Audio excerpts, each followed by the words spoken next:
வணக்கம் மக்களே, இது உங்கள் சுபின் ஜோசப். இன்றைக்கி நம்ம பார்க்க போகிற இடம் பார்த்திங்கன்னா ஹைதராபாத்தில் அமைந்திருக்கின்ற கொல்கொந்தா ஃபோர்ட் அப்படிங்கிற ஒரு மிகவும் பழமையான அரிதான ஒரு கோட்டையை பற்றி தான் இன்றைக்கி நம்ம பார்க்க போகிறோம். அதாவது இந்த கோட்டைக்குன்னு ஒரு தனி சிறப்பு இருக்குது. அது என்ன அப்படின்னு கேட்டிங்கன்னா, உலகத்திலே வைத்து முதலாக வைரங்கள் கண்டெடுக்கப்பட்ட பகுதி அது இந்த கொல்கொந்தா ஃபோர்ட் அப்படிங்கிற பெருமையே இந்த கோட்டைக்கு இருக்குது. நம்ம சின்ன வயசுலலாம் படிச்சிருப்போம்ல, இந்த கோகினூர் வைரம் அப்படின்னு சொல்லி, அந்த வைரத்தை இந்த கொல்கொந்தா ஃபோர்ட்லேருந்து தான் கண்டுபிடிச்சிருக்கிறாங்க. இந்த இடம் தான் கோகினூர் வைரம் கண்டுபிடிக்கப்பட்ட பகுதி.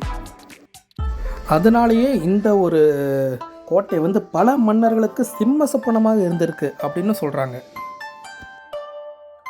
இந்த கோட்டையோட உயரம் தான் பயங்கரமான ஒரு விஷயம். ஏன்னா 120 மீட்டர் இந்த ஒரு கோட்டையோட உயரம். அதாவது குறைந்தது 400 அடி இந்த கோட்டையோட உயரம் இருந்திருக்கு அந்த காலத்தில். நான் மார்க் பண்ணி வேணால் காட்டுறேன். அந்த இடத்துல காவலர்கள் எப்போயுமே காவலுக்கு இருப்பாங்க. சுற்றி இந்த மதில் சுவர் இப்படி தான் இருக்கும். எல்லா இடைவெளியிலையும் ஒவ்வொரு காவலர்கள் தகுந்த பாதுகாப்பு உபகரணங்களோடு அங்கே இருப்பாங்க. அதனால் தூரத்துலேருந்து வர எதிரிகள் முன்னாடியே இவங்க பார்த்து கணிச்சிருவாங்க. ஒரு சின்ன ஒரு கேட்வே தான் இருக்கும், அதாவது சின்ன ஒரு வழி. அந்த வழியாக தான் இந்த கோட்டைக்கு வரணும். அது வரதுக்குள்ளேயே இவங்க எதிரிகளை கண்டறிஞ்சு தாக்க தொடங்கிடுவாங்க.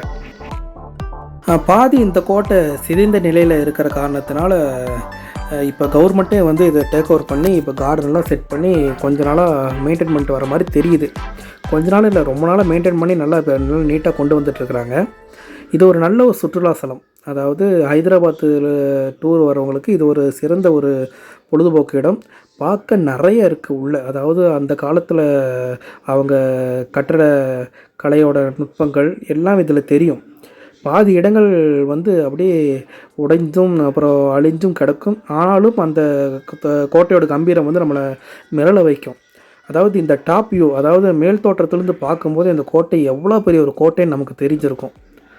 அவ்வளோ அருமையான ஒரு கோட்டை. அதாவது நம்ம வந்த என்ட்ரன்ஸு தான் அந்த மூலையில் இருக்குது. அங்கேருந்து மெயின் நம்ம இந்த அரசிகளோட ரூமுக்கு வர்றதுக்கே இவ்வளோ தூரம் வர வேண்டியிருக்கு. அதுவும் இல்லாமல் இந்த ஒரு இடம் தான் எனக்கு பிரமிக்க வச்சது. என்னென்னா, மேலே இருக்கிற அந்த கட்டடம் இந்த 3 கீழே சின்ன பாறை, அதுக்கு மேலே ஒரு பெரிய பாறை இருக்கு இல்லையா, அதுக்கு மேலே தான் இந்த கட்டடமே நிற்கிது. ஒவ்வொரு பாறையும் சப்போர்ட்டாக கொடுத்து அதுக்கு மேலே கட்டடத்தை இவ்வளோ பெரிய ஒரு வெயிட்டான கட்டடத்தை கட்டி வச்சுருக்கிறாங்க. அதாவது கீழே நான் மார்க் பண்ணி வேணால் காட்டுறேன் பாருங்கள்.